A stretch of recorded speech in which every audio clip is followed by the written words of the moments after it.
Good morning, everybody. We're going to start today's video off with this. So what we have here is that CA20 dual rod cam engine that I put together. It's probably been 4 years now, maybe 3 or 4 years ago. I ran this for about half a season. It did really good in a straight line. The car was definitely fast, but as soon as you got sideways, it just didn't have enough power to keep it going. I did some porch stuff way before I knew what I was doing that I'm pretty sure hurt it, but I'll either see if I can save it or maybe we'll just have to keep an eye out for another head. I'm sure if I need to, I can put epoxy in there or something to fix whatever I did, but we are going to try to make more horsepower out of this. The other thing we've got here is the Nissan 200SX transmission that came paired with the bottom end of this engine. I've got plans, or I've got things in my head, ideas. I want to see if I can cut off some of the top and get to the shafts that control the forks and see if there's any way that I could build sequential or something out of it. I'm not really a big fan of the S1 sequentials, how it operates and has to do weird things in order to move the standard shifter pin. So I'm going to see if I can make my own barrel attachment and a ratcheting style sequential, same as like everything else, your motorcycles, four-wheelers, and race car sequential transmissions. So I've got 2 of these transmissions. I know this one's good. I'm almost 100% certain that the other transmission is good. So might as well just cut into it. If I can't fix it, I'll just weld it back up. So let's get stuck into it and pull this thing apart.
Okay, now we're pretty much just down to the block and the head.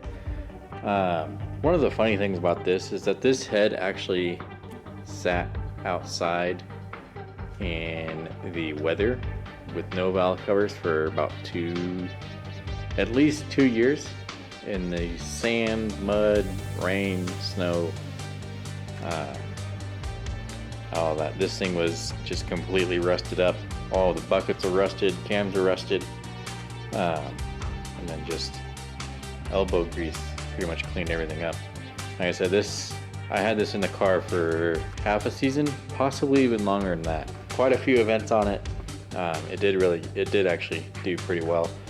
I drove this around the city quite a bit because it was just fun. It made all the right noises because it had ITBs. It was just a really nice, fun engine to drive around. Not necessarily get sideways. Like I said, it didn't really have the torque behind it to keep it going, but other than that, it did great. For the 3 people out there in the entire world that's wondering, the CA20 bottom ends are not good. As far as what I've seen, you could boost one of these and get maybe 300 horse out of it, and then you'll start snapping crankshafts. They're pretty weak. Yeah, so the bottom end isn't good for boost, but it does take quite a bit of work to get this going. In mind with the bottom end doesn't work for boost, this is a good naturally aspirated solution. It's essentially a stroker CA18. The way to do this, it's kind of weird. The way I did it is it has obviously CA18 cam gears, and then the snouts are a different size on the 18 and the 20. The 20 has a smaller snout, so it's kind of weird, but there is a keyway that I made double stepped, so the CA20 crankshaft pulley fits on that keyway, fits on the snout, but you can see inside there is a spacer that gets the gear the right size snout. It works. I didn't have an issue with it. Like I said, I've ran this thing quite a bit. The only reason that this came out of the car is because I ended up building a rotary that was ready to go in the car. So this came out as a running engine with nothing wrong with it. So it always did smoke a little bit. I pretty much just chalked that up to the fact that this head, even though I cleaned everything up the best I could, there's still like small imperfections with it. I'm sure I don't even remember if I did the valve stem seals. They're probably all wore out and rotted from being in the open. So, but that's really the only thing that was wrong with this, is just a little bit of smoke and not a lot of torque. But we are going to see how much of this we can remedy, if we can make it better. So these heads stock have so they're separate Siamese ports going into each cylinder. There's not a lot of horsepower in that, and honestly there's like I can't think of really many new engines that are like that anymore. So I completely got rid of that, and it is just now it is single port. I completely cut out the divider that was in here and pushed it back in a little ways, and pretty much raised the roof as much as I could, and I'm pretty sure I cut down on the floor probably too much. So if I do anything to these ports, I'm probably going to epoxy the floor back in just a little bit, and I'm going to work on the bowl area because I'm pretty sure I didn't do any of that. We'll see if we can save these ports, see if we can save the head.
And there it is. If I take it apart further than this, it feels great. This engine's still really healthy. A little bit of corrosion on one of the cylinders, but not too bad. The head came off nicely. It appears I didn't do any work at all to the chambers. Honestly, I don't know how much there is to gain in there, but I'm sure I'll find something. And then, like I said, the bowl work. I'm also debating on trying to build a camshaft grinder, just a really crude and rude one, just to see if I can make camshafts for this thing too. So we'll go through the bottom end. Basically, I'm just going to go through, lighten anything as much as I possibly can. Like I said, these aren't good for boost. You get around the 300 horsepower range and they start snapping the crankshafts. So the crankshafts obviously aren't that strong. Pistons and rods will be balanced together. Basically, I don't really care if it blows up.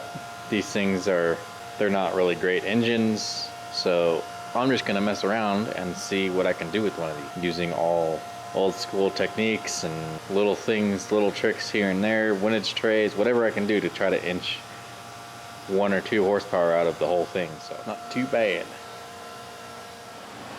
So I have one rod and piston out.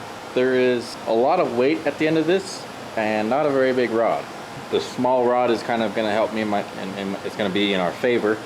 But the piston, there's just a lot. There's a lot here. There is a limit that everybody goes to. I honestly can't remember. We'll probably get into the math here in a little bit.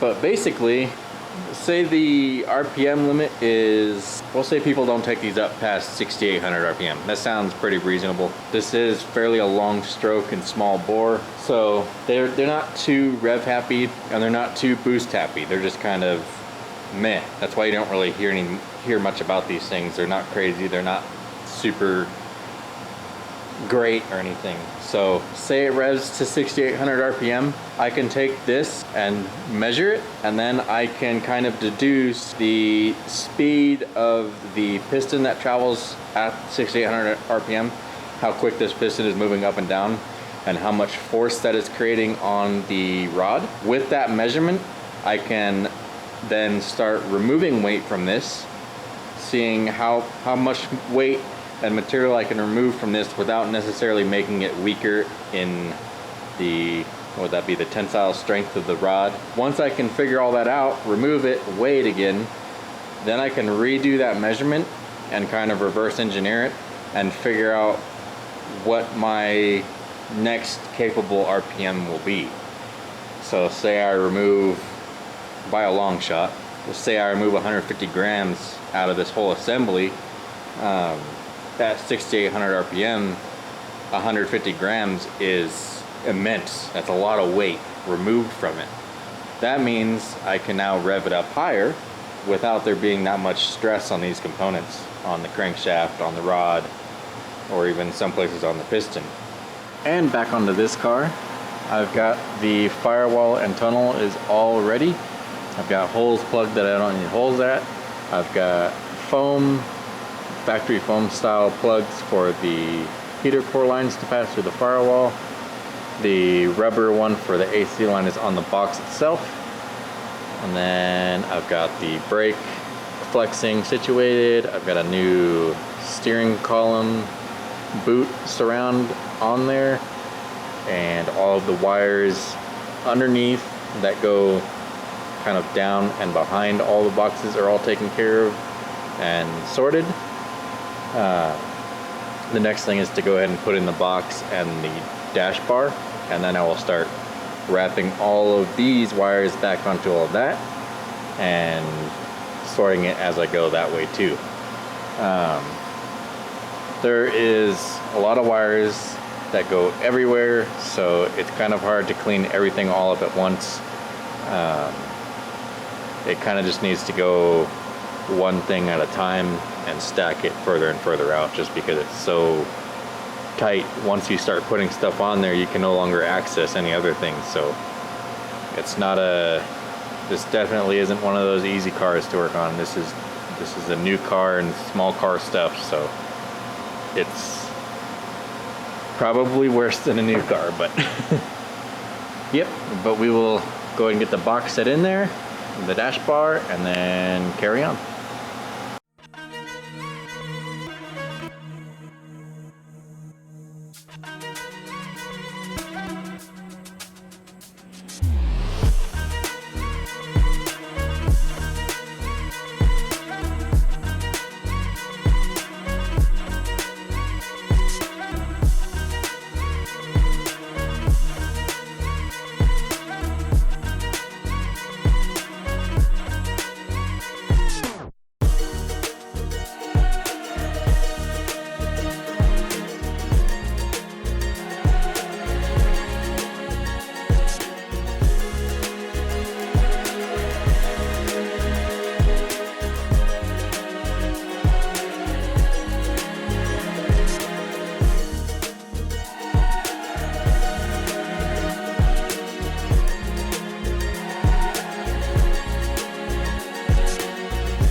have the harness bar and the carpet and box are all in.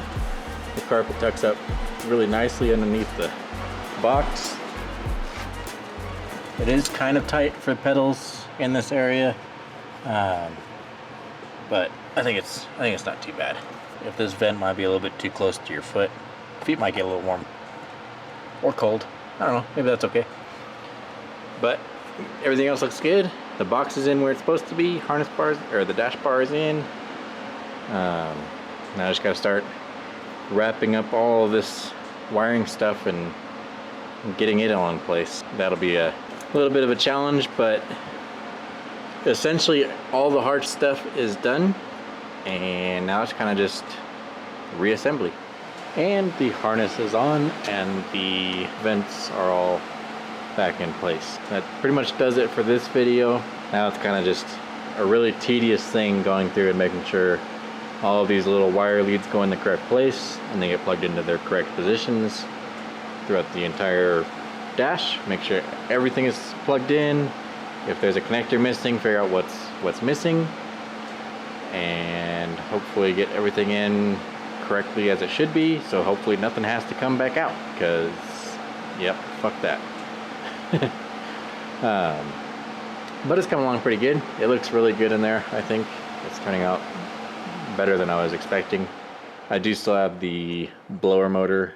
I gotta shimmy that vent over somehow to get the air from the cowl, but that's not too big of a problem. That'll probably be the next thing I tackle after I clean up some of the wires on that side, so I got room. It'll be in and out there and try to figure out a way to make that vent work. But I hope you guys had a good Christmas, and we are coming up on New Year's, so hopefully everybody has a good New Year's, and we will see you guys next Sunday.